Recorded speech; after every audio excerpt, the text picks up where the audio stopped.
नौशेरो Firoz encroachment हटाइण बहाने दुकान रहण वारो मामलो वकीलनि ते एफआईआर दाख़िल थियण ख़िलाफ़ अॼु 3 ॾींहं बि वकीलनि जो केस हलाइण खां बाइकॉट।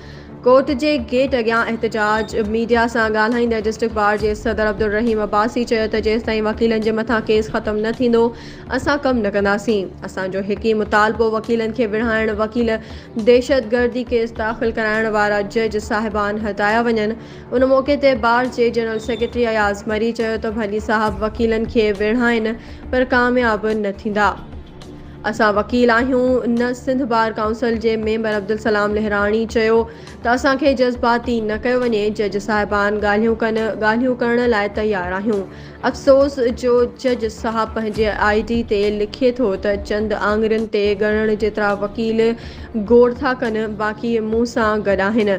असां बार जा मेन उहिदेदार नज़र नथा अचूं। असां बि अहद कयो आहे त जेसिताईं वकीलनि जा केस ख़तमु न थींदा असांजो बाइकॉट रहंदो। उन मौक़े ते ॿियनि वकीलनि बि जज़्बाती नारा हणी ॿधी ऐं AK जो सबूत ॾिनो। रिपोर्ट मंज़ूर मलिक, ब्यूरो चीफ, नौशेरो फिरोज़।